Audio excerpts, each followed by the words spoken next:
think the single greatest way that my Olympic experience has shaped my business life is the realization that, as difficult as things may seem or as distant as they may seem, you belong. You can be as good as the next guy. I'm in financial services in the Caribbean. It's very competitive. And, there's a little part of you that says, oh my God, what am I doing here? There are all these big established companies there.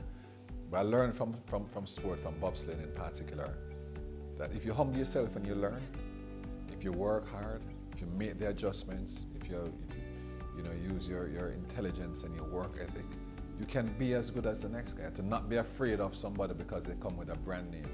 So that by the time, for example, in the 94 Olympics that we were beating the United States and Switzerland and Sweden and Italy, that came from a work and a certain approach, and I take that to business as well. So it's not like you don't respect people, but you don't fear them. They're competitors, and you are comfortable with audacious dreams that go beyond your circumstances. And that is a big part of what I do in business every day. One of the big challenges I face is for people wanting to be stars and to be known as stars and to show themselves as stars, as better than the next person. And one of the things that life teaches you soon enough is for you to be your best doesn't mean that you have to put somebody else down or you need to show that you're better than someone. I can be the best Chris. And what we ask of our staff is that they be the best of who they are. They're in a position because they have something to contribute.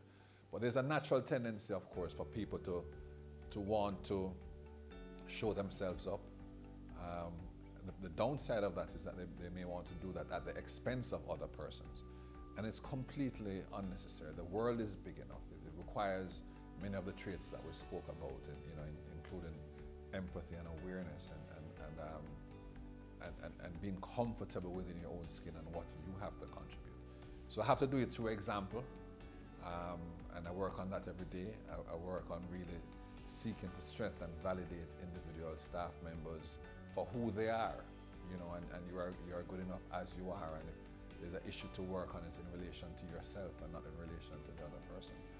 And to the extent that we get people improving themselves and working better with others, aligning themselves better with others' efforts, then the organization does a lot better.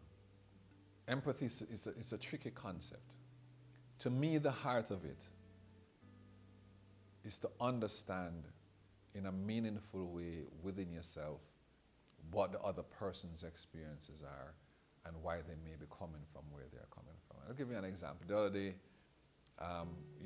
pulled up at the airport in Jamaica, and the person at the checkout place for the cars was, sort of mean, and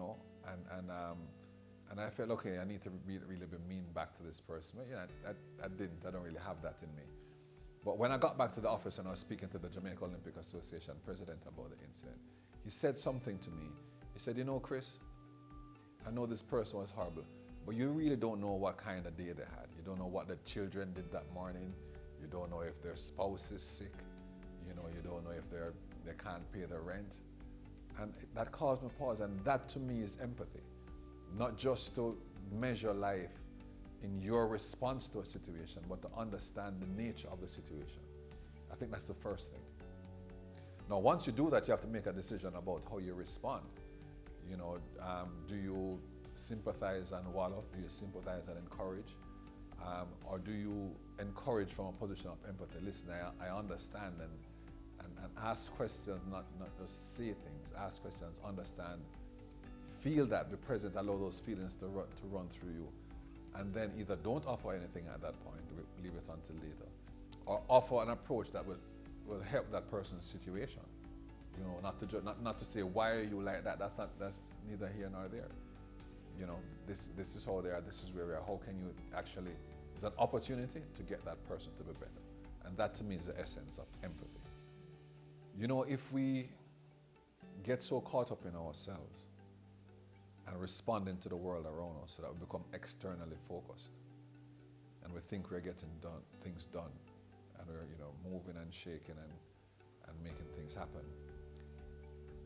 if you're not aware of yourself, aware of how you're thinking, what you're doing with your time, how you're impacting with people, what you think you're doing can be very, very different from what you're actually doing. Awareness allows us to listen to ourselves two ways. Listen to ourselves, think. What are we thinking about? Right? And listen to ourselves in terms of what the impression that we're giving other people. We may think that we're just giving instructions, we may be abrasive. And if we're abrasive to somebody, then they're going to get their backs up. So you have to be in tune with yourself. How am I feeling? Is anger building up in me? Is this a good time to walk away? Am I being overly enthusiastic? Am I being overly critical? Is this measured? It's not about, in the first instance, trying to manage everything that you do, but it's being aware of how you are, because everything starts with that. And I think, it's easy to be aware of somebody else and judge what somebody else is doing. It's not so easy to be aware of yourself, and that's the first challenge, I believe. How do you deal with your emotions and aware of your emotions and how your body responds and reacts? Because in the heat of battle, in the course of a day, in the rush to get things done, we can say and do things that are counterproductive. We think that we're getting it done, but it's really laying the seed for bad things to happen. So that awareness about how you're feeling, how you're responding to me out of that session was very, very good. Because when you're a go-getter like me, if you're not careful, you start steamrolling everything. So at some point you have to stop and sort of make a judgment about, not about the other person, but how is Chris doing now? What is Chris feeling? What is Chris saying? And to me, that's an important part of emotional intelligence and sort of managing that going forward. Yesterday in the session with Stedman Graham, I thought was a very powerful session as well. But to hear somebody with his background who says that we take refuge in saying we have issues because I am from this race, I'm from this religion, I'm from this community. It doesn't really matter. All that matters is how you view yourself. It says you get up in the morning, you have the same 24 hours like the next guy. What are you going to do? So it's a message of empowerment, which I have seen, I've seen people come from the most unlikely circumstances, unlikely backgrounds, and do very well at whatever they lay their hand at. And they don't carry a chip on the shoulder and start talking about, well, I could be better, but so-and-so did this to me, or my mother didn't breastfeed me, or my classmates bullied me. But looked inward. So I think that thing about starting from within yourself, building from it within yourself, knowing who you are, not knowing where society categorizes you or what your teacher might have told you or your parent might have told you, knowing who you are for yourself and coming to terms with that, and then starting from there is incredibly, incredibly empowering, and that was really a high point for me.